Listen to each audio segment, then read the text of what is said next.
I've been with my wife for 8 years now. She has primary custody of her daughter Santana, tween. Santana sees her dad, Mark, every other weekend and some holidays. As I've been one of Santana's primary caretakers for the past 7 years, since I moved in with her mom, I've taken care of her more than Mark has, and we're quite close. My wife and I went on to have 2 children, now a kindergartner and a young toddler. I've been a stay-at-home dad since the older child was born. As a result, I make lunches, drive kids to activities, etc. That includes Santana. Mark has always felt insecure about my place in Santana's life. I've always encouraged her relationship with her dad, while also being a place she can go to vent about her parents. I've never asked her to call me dad, but I've clarified that I love her the same as her siblings, and she's also said she loves me and considers me her second dad. Mark also mocks me for my stay-at-home dad role. My wife always shuts him down, and I just ignore him. He has in the past jokingly called me Santana's nanny, and I just roll my eyes and say, "Whatever you think, Mark." I really don't see him much, as my wife will take Santana to her dad's and pick her up. However, my wife was sick yesterday and asked me to pick up Santana. She couldn't get out of bed, and I knew Mark wouldn't drive out to us. He's refused in the past, so I went over to his place to pick her up. He was throwing a barbecue and had some family there. I had never met any of them. Santana ran into my arms, excited to see me, and shouting my name. A few people looked at Mark curiously. He laughed and said, "That's Santana's nanny." I shook my head and said, "I'm her stepfather, Greg. Nice to meet you all." Mark turned red and barely said goodbye to Santana. I didn't think much of it, outside of Mark just being Mark. However, Mark texted my wife later, saying I humiliated him, and given I'd likely never see those people again, I shouldn't have said anything. My wife told him he was overreacting, and he then texted me, saying I had no right to correct him in his own home. He asked what was the big deal if his family thought I was her nanny. Am I the idiot for correcting my stepdaughter's dad? LOL, you're so not the idiot. If you just dryly said, "I'm her stepfather, Greg. Nice to meet you all," that's a great sick burn and a classy way to handle it. He was humiliated because he humiliated himself. If he has a personal stake in making his family believe you're the nanny, he's been telling lies to his family about who you are and that he's playing a lot bigger role in Santana's life than he actually is. That's not your job to get in the middle of that drama, but you don't have to let him lie about you in public to your face without correcting him. You said the right thing. There's no need to let him save face and participate in his lies. If OP hands out burns like that regularly, I hope he carries complimentary soothing cream to give to his victims. Mark has probably told everyone there at some point a nasty story about his ex and her partner. OP turns up, nice and pleasant. His daughter clearly adores OP, and I can see people putting together the puzzle and coming up with a different picture, and Mark was caught in his own BS. In his attempt to humiliate you, he humiliated himself. They call this just desserts. He's salty because it backfired on him. Clearly, he's a deeply insecure person who's likely jealous of your involvement with Santana. If Santana witnessed this, you should tell her that you love her and you love your role as her stepfather. Let her know that Mark's comments about you being the nanny upset you because you are a much more important person in her life than a nanny would be. Make sure Santana knows that you care about her and that her father's comments are hurtful. I have a friend who's 22 and she has her license, but she cannot drive. She's terrified of driving. The driving videos of crashes and her parents being stressed when teaching her messed her up. She got her license and then never drove again. Anyway, she needs to drive everywhere. We're in the US, and driving's pretty important. Usually I'm fine with picking her up and driving her, but I'm so tired of it. If we go out, since I'm the one driving, I can't have a drink. I must pay for more gas. I have to figure out the route. If she's late, well, I'm late. My complaints go on and on. She was complaining about not going anywhere. I reminded her she had a car she could use and that she had a license. I heard the whole spiel of how it's so dangerous, and I told her it's getting old. I said I couldn't be driving you everywhere. At this point, it's pathetic, and she needs to get over it. She hasn't talked to me since, and thinks I'm an idiot. Not the idiot. I think it's funny that she said she can't drive because it's dangerous, but it's not dangerous when you drive her everywhere? Make that make sense. I've heard people that can be anxious or scared of driving, and therapy helps. Or she needs to consider Uber and public transport. Exactly. You aren't your friend's personal driver. A professional gets paid. She can't drive her car. Call a taxi or Uber. Move to a town with public transport, or call somebody else to haul her around. You're being taken advantage of. It's okay to say no. Everyone's the idiot here. She's an idiot for making you late, not contributing to gas, and overall not seeming grateful. But you also crossed the line by calling her pathetic for her fear. I mean, you're partially right, but you were a real idiot about it. If she's terrified of driving, then she shouldn't be behind the wheel because she'll put herself and others at risk. You don't have to drive her everywhere, but you have no right to insult her. I would apologize, but stand and explain how it affects you being her cab. Either she contributes to gas, or she needs to find an alternative method of transportation. Update. Thank you all for the comments. I'm going with a justified idiot on this. I sent a text apologizing for my outburst, but also outlined that I'm not driving her anymore. I explained my frustration and her not showing courtesy by never paying for gas or making me late to activities because she was late. Never mind, I don't feel bad anymore. She texted me back and told me I'm screwing up her social life since she can't afford Uber everywhere, and a lot of creative curses. And for the first time, I was called a Muppet. Didn't understand that insult. I guess she's mad that I won't be a doormat anymore. My son announced his wife's pregnancy at 8 weeks after hearing the heartbeat. Unfortunately, she had a loss around the 10th week. When my son called me on the phone, I was so shocked that I just blurted out, "Why, did she fall?" She did not fall, by the way. I didn't realize I was on speaker during that call, and my daughter-in-law overheard my reaction. When she got pregnant again, they didn't announce it until well into the second trimester. Due to my daughter-in-law ending in a very unexpected C-section, my son requested my help to come over. I cooked, cleaned, did laundry for them, washed the baby, etc. Despite all my hard work, she was still very cold towards me and treated me poorly. I finally asked her why, and she admitted that she was furious when I sounded very blaming when I asked her if she felt that's why her previous pregnancy ended. I told her that I asked if she fell, not to blame her in any sense, but out of concern for her. I said that I am aware that there are other reasons that loss occurs, as my immediate family members have suffered the same. I was very sad to hear the news. All of us were so happy and excited about her first pregnancy, then the next day heard the sad news. We all called to speak to her directly and see how she was, but were told she was not ready to speak. We tried to give her the space and time she needed for the situation. I don't think she believed me, though. Am I the idiot for asking if my daughter-in-law fell? That's why she had a loss? You are the idiot. I mean, that's a pretty tone-deaf thing to say, right when learning the news. You could have asked if she was okay or something. You know, like a person.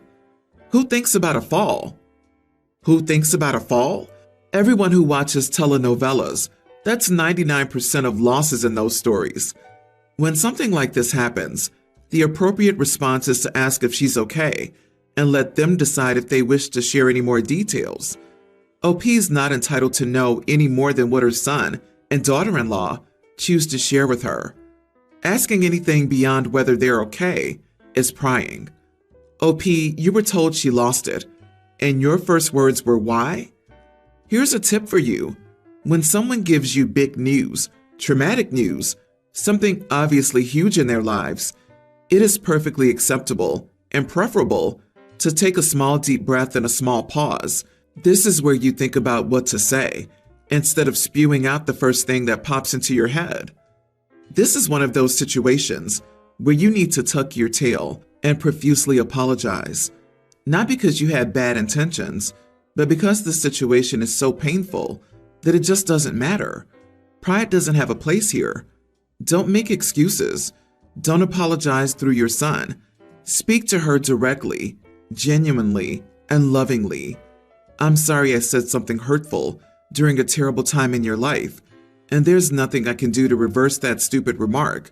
Just please know I realize how insensitive I was. Update. Am I the idiot for asking if my daughter-in-law fell when I heard of her loss? I now see that I was acting like the passageway of excrement. I guess I now understand why I was never invited again to their house to see my other newborn grandkids after that.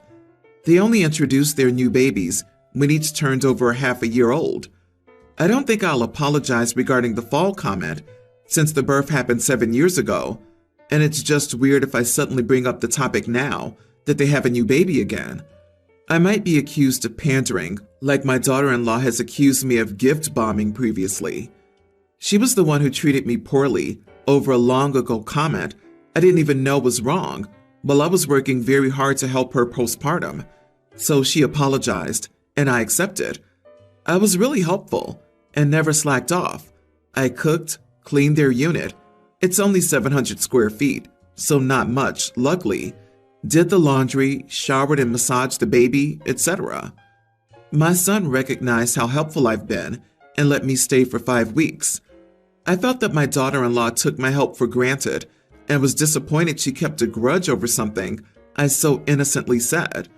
She didn't even confront me sooner. She waited a full year. I was just wondering why she was very cold, only wanting to eat in her room with my son, and not very welcoming to me when I worked very hard in her apartment. My daughter-in-law eventually apologized for her cold treatment towards me. Oh wow, you stayed for 5 whole weeks right after she gave birth in a 700-foot apartment? My current apartment is smaller, and if I were upset with my mother-in-law and she stayed for 5 weeks while I was vulnerable in postpartum, I'd never speak to her again. I can't believe she apologized to you, but you haven't apologized to her. You still haven't apologized to her for hurting her feelings to the point that she spent an entire year hurting over it. Why are you here if you aren't interested in actually hearing your judgment? You still don't get it. It's still her fault in your mind. You are the victim in your mind. The issue here isn't her actions to you. It's your refusal to see the pain you caused her. My 18 biological parents got pregnant very young. I won't elaborate. For some reason, they decided they could raise 1 kid but not 2. I was put up for adoption, and my parents have given me a great life. I will attend university this fall, and my grandparents are paying for it. Not all of it, as I got a scholarship. I'm not trying to brag. My family has helped me achieve, and I would not be where I am without them. I recently turned 18, and my twin was finally told that I exist and got a hold of me. I'm not interested in meeting him or his family. I don't know how they chose him over me, and I don't want to know. I have a family that has never once treated me as unwanted, and I think I'd be spitting in their face to have anything to do with those people. My family understands, but my twin thinks I'm an idiot for not wanting to meet him or my biological parents. Am I the idiot? Not the idiot. I'm adopted too. It comes with a special set of privileges and challenges that people who were raised in their biological families don't understand. The only idiot here is your biological parents. Twins have such a unique and intricate bond. Keeping one and putting one up for adoption is so screwed. I do feel for your twin though. I imagine it's also very confusing, sad, and crappy to be in his shoes. I'm also an adult adoptee. You're allowed to choose the level of relationship you have with your biological relatives and don't owe anybody anything. I do want to push back on something you said though, gently. It would not be spitting in your parents' faces if you decided on contact with your bio relatives. You love your parents, They love you, and your relationship is based on years of commitment and support. Nobody's going to replace them. It would be more like looking up an estranged second cousin and getting to know them. They're just somebody you have a genetic connection to, not an act of rejection. Maybe you'll never want to meet any of them, and that's absolutely fine. I had no desire to connect with my bio family until I had a baby myself, and then I wanted to understand more about why they made that decision. We have occasional contact, but nothing profound. Some people never feel that desire. I just want you to try not to think of it as an attack, because if your feelings do change one day, it could give you unnecessary guilt. I get what your brother's feeling, and what you're feeling. You need to do what you need to do, and frankly, the lashing out at you isn't cool. He needs to do some work on himself. Don't get me wrong, I get the anger, but the lashing out isn't good. You are allowed to cut this off if it invades your peace. Info: are you a girl? Because if you are and they kept the boy, ugh. Ooh, if that is true, OP's birth parents are really idiots. I was going to overlook that given that I don't know anything about their financial or other situation at adoption time. If they gave up a female because they wanted to keep the male, that makes them the ultimate monsters in my book, and I would never want anything to do with them. I, 23 male, have been with my current company for a year now. Recently, a new guy, Jack, joined our team fresh out of college. Last Friday, my manager invited everyone to a bar after work. There, Jack told everyone about an achievement that he obtained over spring break. He visited his 150th country, Cambodia. In contrast to everyone else, who was asking things such as, what was the best or worst strangest thing you ate? Which countries were your favorite? And any cool stories? I just said, good for you, and went back to my drink. Jack noticed me being quiet and asked me why I wasn't joining in. I said, don't worry about me, but Jack kept pressing the issue. I finally said, Jack, visiting 150 countries is cool and all, but it doesn't say anything about you as a person. It just means you had rich parents who could afford to travel internationally several times a year. I grew up poor, literally worked my butt off in high school, got a full ride merit scholarship, and did everything humanly possible to land my current six-figure job. Rich people who think they're better than everyone else just because they had rich parents are a huge pet peeve of mine, but my coworkers don't know any of that since I like to keep work and my personal life separate. Jack got really quiet after that and left soon afterward. Now it's morning and I wonder if I should have kept my mouth shut. You are the idiot. So, visiting 150 countries is really cool. There was no need to crap all over it and make a stink. Traveling to 150 countries is not insignificant. It means that your colleague likely went to places that were not luxurious. People who travel like Jack are likely curious about the world and other cultures, and that's nothing too slight. It does say something about him as a person. He never said he was better than anyone else. You just assumed that because of your own insecurities. Yep, your jealousy got the best of you in this situation. You worked hard.